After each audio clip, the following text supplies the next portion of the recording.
वेळेचा सदुपयोग. जो वेळेचा सदुपयोग करतो त्या व्यक्तीला वेळेनुसार चांगलेच परिणाम मिळतात. असंच घडलं जेव्हा सोनू आणि वाणीची वार्षिक परीक्षा येणार होती. अरे, अजूनही अभ्यास करतेस? चल जेवायला जाऊ. बस थोडासा प्रोजेक्ट बाकी आहे. नाही केला तर टीचर ओरडणार आणि पुढच्या आठवड्यापासून परीक्षा पण सुरू होणार आहेत. वाणी खूपच कष्टाळू आणि वेळेचा सदुपयोग करणारी मुलगी होती. पण तिचा भाऊ सोनू खूपच बेजबाबदार आणि मस्तीखोर मुलगा होता. प्रत्येक काम उद्यावर ढकलत होता. तुझा प्रोजेक्ट झाला का? आत्तापासून प्रोजेक्ट? तो तर 6 आठवड्यात पूर्ण करायचा आहे. अजून तर 2 आठवड्यांचा कालावधी शिल्लक आहे. मी तर लगेच करून टाकेन. आता लवकर चल ग, भूक लागलीये आणि खेळायचं पण आहे. अरे सोनू थांब, नाही केलास तर टीचर ओरडणार. सोनू आणि वाणीचे आई वडील नेहमी सोनूला वाणीचे उदाहरण देऊन समजावत असत. बघ सोनू बाळा, तू आता मोठा झाला आहेस. खेळल्यासोबत तुला अभ्यासावरही लक्ष द्यायला हवं. हो आई, उद्यापासून नक्की. सोनू, वेळेचा सदुपयोग करणं आपल्या बहिणीकडून शिकून घे. ती बघ, वेळेत अभ्यास करते, वेळेतच खेळते. आजचा काम उद्यावर कधी नाही सोडत. तुम्ही बघा, मी पण उद्यापासून असंच करणार. आता मी जाऊ खेळायला, प्लीज. सोनूचा बेजबाबदारपणा दिवसेंदिवस वाढत होता आणि शेवटी परीक्षेचे दिवसही जवळ आले. सोनू वाणीच्या परीक्षेला फक्त 2 दिवस शिल्लक आहेत. बाळांनो, पुढच्या सोमवारपासून तुम्हा दोघांची परीक्षा सुरू होणार आहे ना. खूप मन लावून अभ्यास करा आणि नीट परीक्षा द्या. सोनू, मला तुझी खूप चिंता वाटते बाळा. तू नेहमी आजचं काम उद्यावर टाळतोस. अभ्यास उद्यावर नको टाळूस. वाणीसारखा सगळे धडे वेळेवर वाचून घे, ठीक आहे? अहो पप्पा, परीक्षेसाठी अजून पूर्ण 2 दिवस शिल्लक आहेत. मी लगेच सगळं वाचून घेईन. आता तर मी खेळायला जातोय. जोपर्यंत मी खेळणार नाही तोवर अभ्यास सुद्धा लक्षात राहणार नाही.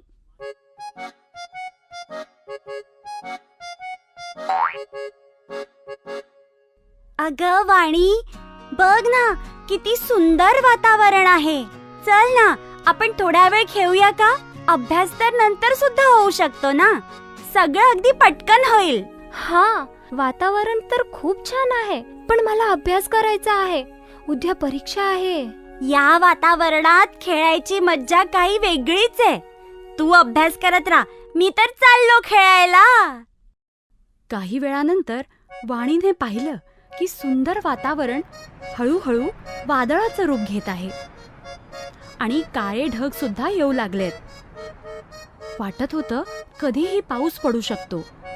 पावसाचं वातावरण पाहून वाणीला चिंता वाटू लागली की जर पाऊस आला तर तिचा अभ्यास पूर्ण कसा होणार, कारण पाऊस पडल्यावर बहुधा वीज जाते. तिने सोनूला हाक मारली. सोनू, सोनू, वातावरण पाहून असं वाटतंय पाऊस पडणार आहे. कदाचित रात्री वीज पण जाईल. खेळणं सोड आणि येऊन अभ्यास पूर्ण करून घे, नाहीतर परीक्षेत काय लिहिणार? काळजी नको करू वाणी, आता तर दुपारच आहे. रात्री बसून मी सगळं पटापट पूर्ण करेन. वीज जाणार नाही. उलट पावसानंतर अभ्यास करायला खूप मज्जा येईल. चल, मी आता जातो, माझी बॅटिंग आलीये. त्याने जराही ऐकलं नाही आणि पुन्हा खेळायला गेला. पण त्याची चिंता तेव्हा त्याला वाटायला लागली जेव्हा अचानक पाऊस पडायला लागला. सोनू खूप घाबरला आणि घरी आला. जेव्हा घरी आल्यावर पाहिलं की सगळ्या गावात वीज नव्हती. हे बघून सोनू जोर जोरात रडायला लागला. उद्या परीक्षेमध्ये काय करणार मी? मी तर एकही धडा नाही वाचला. आता तर वीज पण नाहीये. मी नापास होऊन जाईल. मी सांगितलं होतं ना, वेळेत अभ्यास कर. मी तुला 1 आठवडा अगोदर सांगितलं होतं की वेळेत अभ्यास करून घे, पण तुला कधी कळतच नाही. आता भोग. सॉरी पप्पा, आता मी काय करू? कदाचित मी वेळेवर अभ्यास केला असता तर. सोनूला आपल्या चुकीची जाणीव झाली होती. आता पश्चाताप करून काय उपयोग, जेव्हा पक्षी शेतात दाणे खाऊन गेले. आता रडून काय होणार?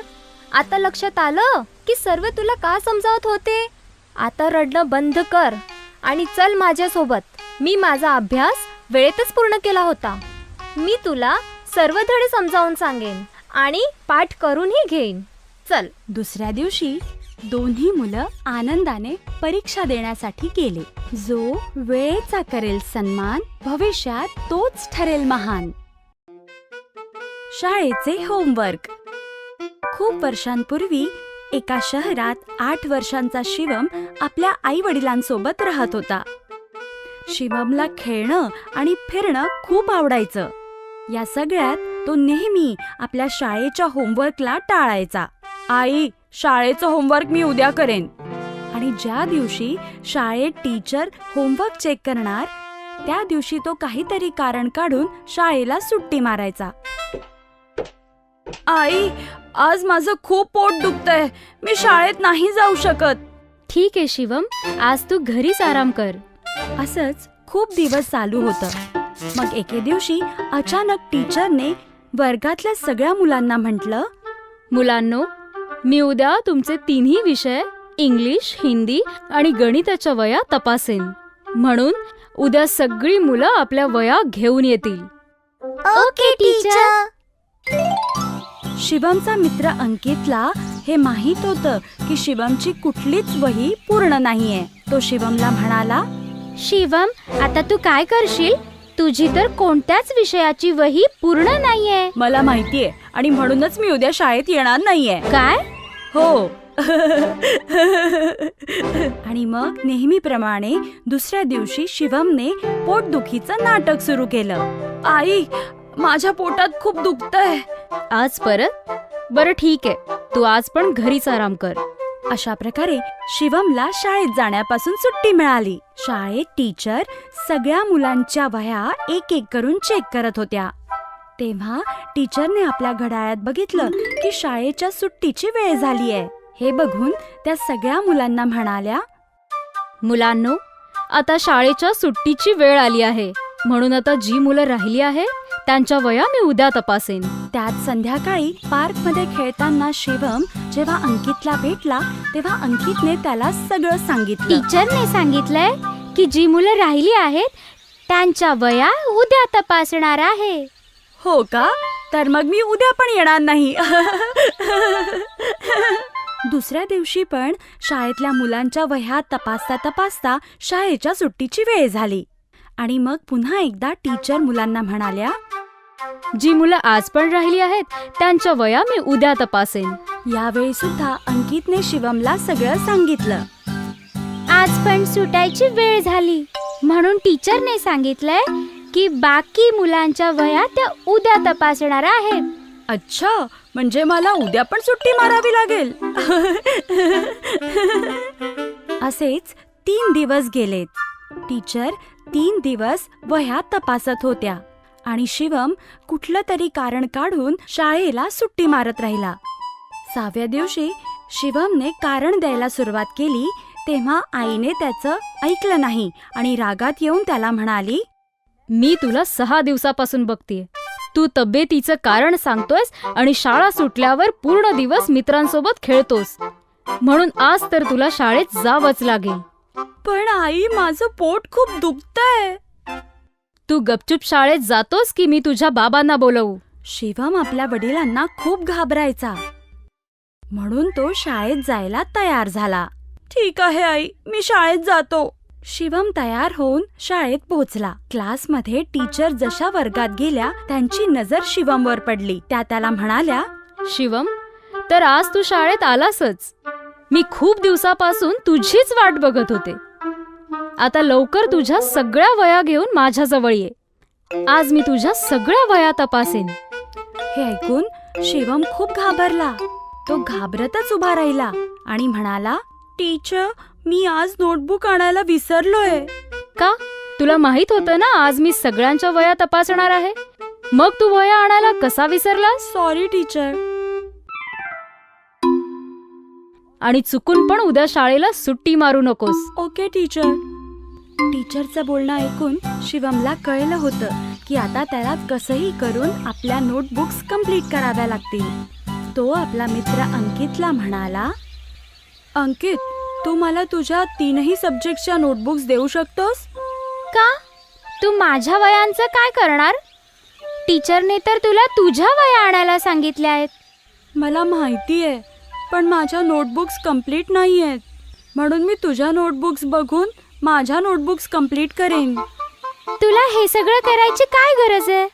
तू नेहमीप्रमाणे शाळेला सुट्टी मार. नाही, मला वाटतं मी आता या कामाला आणखीन नाही टाळू शकत. म्हणून मला आता हे काम करावंच लागेल. पण तू उद्या सकाळपर्यंत 3ही वया कशा पूर्ण करशील? मला नाही माहीत, पण मला हे करावंच लागेल. अंकितने शिवमला आपल्या नोटबुक्स दिल्या. शिवम आपल्या घरी पोहोचला. तो सरळ आपल्या खोलीत गेला आणि काम करायला बसला. तो पूर्ण दिवस आणि पूर्ण रात्र सतत लिहित होता आणि सकाळ होईपर्यंत त्याने 3ही नोटबुक्स कंप्लीट केल्या. काम पूर्ण झाल्यावर त्याने सुटकेचा निश्वास टाकला. शेवटी 3ही नोटबुकचं काम पूर्ण झालं. आता मी न घाबरता शाळेत जाऊ शकतो. दुसऱ्या दिवशी तो 3ही नोटबुक्स घेऊन शाळेत पोहोचला. शाळा सुरू होताच सगळ्यात आधी टीचर शिवमला म्हणाल्या, शिवम, तुझ्या वया घेऊन माझ्याजवळ ये. शिवम 3ही वह्या घेऊन टीचर जवळ गेला. संपूर्ण रात्र न झोपल्यामुळे तो खूप थकलेला होता. त्याचे डोळे पण लाल झाले होते. हे घ्या टीचर, माझ्या वह्या. टीचरने शिवमचा थकलेला चेहरा बघितला तेव्हा त्यांना कळलं की त्याने रात्रभर जागून या वह्या पूर्ण केल्या आहेत. त्या शिवमला समजावत म्हणाल्या, मला माहित होतं की तुझ्या वया पूर्ण नाहीयेत. या वया तू रात्रभर जागून पूर्ण केल्या आहेस. म्हणून थकल्यामुळे तुझे डोळे एवढे लाल झाले आहेत. शिवम, म्हणून म्हणतात की आपल्याला आपलं काम वेळेवर केलं पाहिजे, कारण नंतर सगळं काम एकत्र करण्याचा त्रास होणार नाही. ही गोष्ट तू नेहमी लक्षात ठेव की दुर्लक्ष करण्याने कोणतंही काम संपत नाही, उलट अजून वाढतं. शिवमला टीचरचं बोलणं कळलं. तो टीचरला म्हणाला, सॉरी टीचर, यापुढे मी सगळं काम वेळच्या वेळी करेन आणि कधीच कुठल्या कामाला दुसऱ्या दिवशीसाठी नाही टाळणार. अशा प्रकारे शिवमची प्रत्येक कामाला टाळण्याची सवय सुटली आणि तो प्रत्येक काम वेळेवर करायला लागला. सर